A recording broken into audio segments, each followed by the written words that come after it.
Hi friends, எல்லோரும் எப்படி இருக்கீங்க? நல்லா இருக்கீங்களா? Welcome back to my channel. Friends, இன்றைக்கி என்ன வீடியோ பார்க்க போகிறோன்னா, இன்றைக்கா நேத்தான் தெரில, செம்ம வைரலாக போயிட்டுருக்கு ஃப்ரெண்ட்ஸ். என்ன விஷயம்னா, நேபாளில் ஃப்ரெண்ட்ஸ், நேபாள் கவர்மெண்ட் கிட்டத்தட்ட 26 ஆப்ஸ் பேன் பண்ணியிருக்கு ஃப்ரெண்ட்ஸ். ஸோ அதை பற்றி பார்க்கலாம் வாங்க. இனிமேட்டுக்கு நேபாள் அப்பா அம்மா கிட்ட எப்படி ஃபோன் பேச போகிறேன்னு தெரில.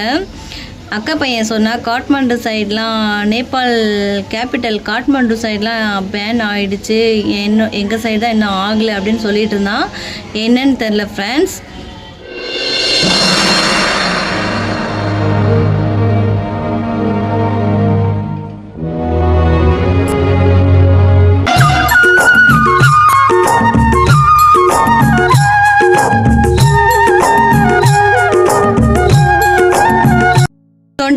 ஆப்பில் எனக்கு மெயின் 4 ஆப்ஸ் தான் ஃப்ரெண்ட்ஸ் தெரியும். ட்விட்டரு, யூடியூப்பு, ஃபேஸ்புக்கு, இன்ஸ்டாகிராம், இன்னும் பல ஆப்ஸ்லாம் இருக்குது.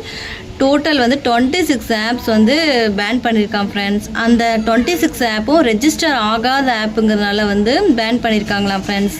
ஸோ இப்போ நேபாளில் ஒன்லி டிக்டாக் இன்னும் சில ஆப்ஸ்லாம் இருக்குது. மெயின் டிக்டாக் ரெஜிஸ்டர் பண்ண ஆப்புங்கிறதுனால டிக்டாக் யூஸ் பண்ணுறாங்க ஃப்ரெண்ட்ஸ். நேபாளில் அதிகமாக யூஸ் பண்ணுற ஆப் எதுனா டிக்டாக் அண்டு ஃபேஸ்புக் தான். செம்மையாக வீடியோஸ்லாம் போடுவாங்க, செம்மையாக வைரல் ஆகும் ஃப்ரெண்ட்ஸ்.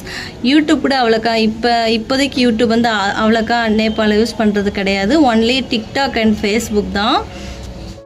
கவர்மெண்ட் ஃப்ரெண்ட்ஸ் என்ன சொல்கிறாங்கன்னா, இந்த ஆப்லலாம் டாட்டா செக்யூரிட்டி ப்ராப்ளம் இருக்குது, அதுக்கப்புறம் ப்ரைவசி லாக் ஆகிறதுக்கு சான்சஸ் இருக்கான் ஃப்ரெண்ட்ஸ். அதனால் பேன் பண்ணாங்களாம். சில ஆப்ஸில் ஃப்ரெண்ட்ஸ் வைலன்ஸு, அடிக்ஷனு, அதுக்கப்புறம் கேம்லிங் இந்த மாதிரி ப்ராப்ளம் இருக்கிறதுனால friends Nepal government 26 apps ban பண்ணியிருக்காங்களாம். என்னை பொறுத்த வரைக்கும் ஃப்ரெண்ட்ஸ், யூடியூப்பு, ஃபேஸ்புக் லாஸ் ஆனது ரொம்ப பெரிய விஷயந்தான். ஏன்னா இந்தியாவில் இருக்கிறவங்க, வெளிநாட்டில் இருக்கவங்க எல்லாருமே ஃபேஸ்புக் மெசஞ்சர்லேருந்து தான் கால் பண்ணுவாங்க, வீடியோ கால் பண்ணுவாங்க. ஸோ ரொம்ப யூஸ்ஃபுல்லாக இருந்துச்சு. பட் இப்போ அது பேன் ஆனதுலேருந்து நிறையா லாஸ் ஆகிருக்கு ஃப்ரெண்ட்ஸ். எங்களால் நேபாளில் ஃபோன் பண்ண முடியாது. அண்டு ஈமோங்கிற ஒரு ஆப் இருந்துச்சு ஃப்ரெண்ட்ஸ், அதுவும் பேன் பண்ணியிருக்காங்க. அதுவும் வீடியோ கால், ஆடியோ கால் பண்ணலாம்.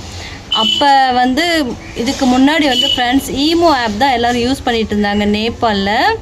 இப்போ அதுவும் ரெஜிஸ்டர் பண்ணாதனால அதுவும் பேன் ஆக போகுதுன்னு நினைக்கிறேன். என்னன்னு தெரில, அன்ரெஜிஸ்டர் ஆப் தான் நினைக்கிறேன் ஈமோவும்.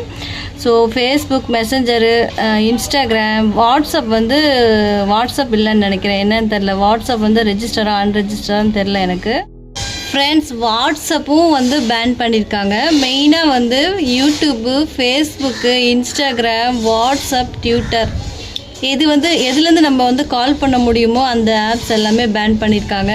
ஸோ என்னன்னு தெரில, ஃபோன் பேசுறது இனிமேட்டு கஷ்டம்தான் நினைக்கிறேன். என்னன்னு தெரில, பார்ப்போம்.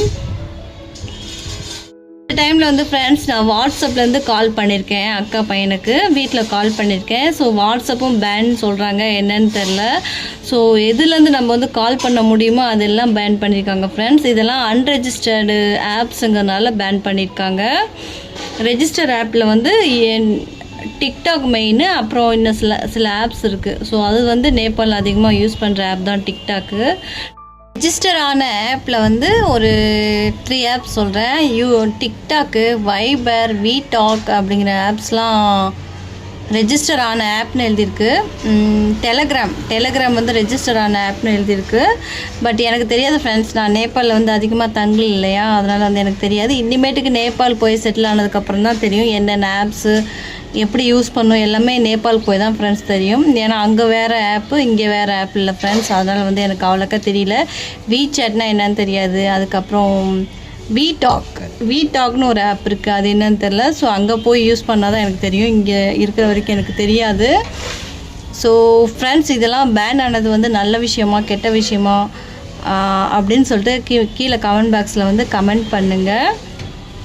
என்னை பொறுத்த வரைக்கும் நேபாளில் ஃபோன் பேச முடியாது ஃப்ரெண்ட்ஸ். அதுதான் ரொம்ப கவலையாக இருக்குது. இனிமேட்டுக்கு கால் பண்ணி தான் பேசணும் போல் எனக்கு தோணுது. என்னன்னு தெரில, பார்ப்போம், வெயிட் பண்ணி பார்ப்போம். சில ஆப்ஸ் வந்து ஃப்ரெண்ட்ஸ் அன்ரெஜிஸ்டருங்கிறதுனால யூஸ் பண்ண முடியாது, ரெஜிஸ்டர் பண்ணால் தான் யூஸ் பண்ண முடியும்னு சொல்லியிருக்காங்க. இப்போ வந்து சில கொஸ்டின் வந்து ரிசப்ட் டாடிகிட்ட கேட்கலாம், அவர் வந்து ஹிந்தியில் பதில் சொல்லுவார். ஓகே ஃப்ரெண்ட்ஸ் வாங்க பார்க்கலாம், அவர்கிட்ட ஒரு சில கொஸ்டின் கேட்குறேன் நான். ஓகே ஃப்ரெண்ட்ஸ் வாங்க. ஃப்ரெண்ட்ஸ் செம்ம வெயிலாக இருக்குது, வெயில் செம்ம வெயில். ரிசப்ட் டாடி சொல்லுங்கள், நேபாளில் வந்து YouTube, Facebook, Twitter, Instagram, WhatsApp எல்லாம் பேன் பண்ணியிருக்காங்க. இதை பற்றி கொஞ்சம் சொல்லுங்கள், உங்களுக்கு தெரிஞ்ச விஷயம் சொல்லுங்கள். ஹிந்தியில் சொல்லுங்கள் இல்லை தமிழில் சொல்லுங்கள்.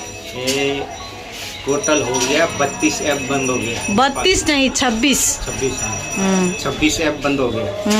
26 ऐप फेसबुक, यूट्यूब ये सब बंद हो गए. वो क्या बोला है कि वो नेपाल में जाके वो जितने भी ऐप हुए हैं बंद 26 के 26 ऐप उनको नेपाल में जाके रजिस्टर करना पड़ेगा. वो रजिस्टर नहीं हुए वो ऐप.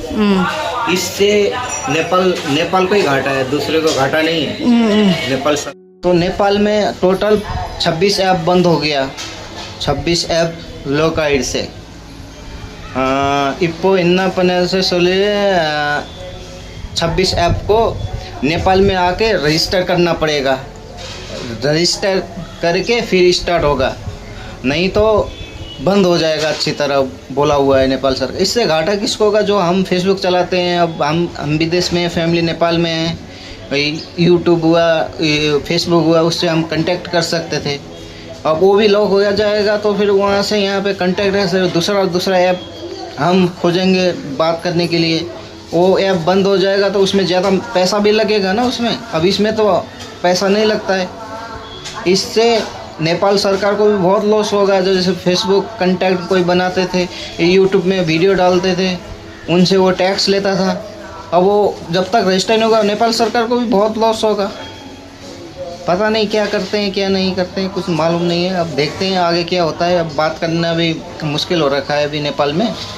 अभी बंद हो जाएगा तो बहुत लॉस होगा. अब जैसे अब हम यहाँ पे हैं, अब पहाड़ों में हमारे आदमी रहते हैं नेपाल में, उनसे कांटेक्ट कैसे करें, है ना. अब सोचना चाहिए ना नेपाल सरकार को भी. अब अचानक से अगर ये सब ऐप बंद कर देंगे तो जनता भी परेशान होगा. वो क्या नहीं चलाते, उनके आदमी के नेता लोग का आदमी क्या बाहर नहीं होगा, वो भी कांटेक्ट कैसे करेंगे. सोचने वाली बात है ना. नहीं, रजिस्टर करना चाहिए, वो अच्छी बात है, लेकिन अचानक बंद कर देंगे तो ये कोई सल्यूशन नहीं हुआ ना. अच्छी तरह सोचना चाहिए, समझना चाहिए, और उनको देना चाहिए टाइम देने के बाद रजिस्टर करो. आके बोलना चाहिए, 1-2 महीने का टाइम देना चाहिए, जल्दी से आओ रजिस्टर करो. अचानक से बंद कर दिया तो फिर कहाँ से होगा. सोचना चाहिए नेपाल सरकार को भी. पता नहीं क्या क्या करते हैं, क्या हो रहा है, कुछ मालूम ही नहीं है. अच्छी तरह समझ के सोच के अगर कुछ काम होता तो अच्छा रहता ना. अब पता नहीं क्या कौन सा ऐप को रजिस्टर हुआ है, उनको खोला हुआ है, अब वो सब बंद कर दिया. अच्छी बात नहीं है ना ये. अब हम लोग कैसे कांटेक्ट कर सकते हैं बहुत दूर वहाँ से. यहाँ से फ़ोन में भी कितना पैसा लगता है मालूम है आप सबको.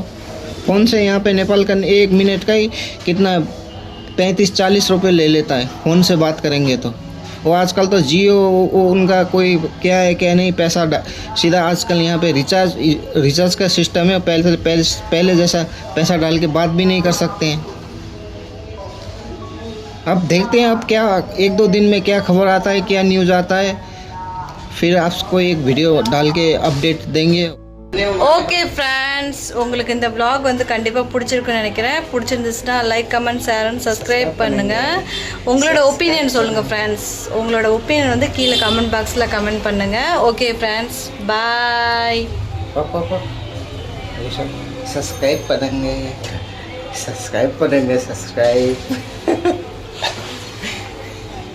Bye bye friends.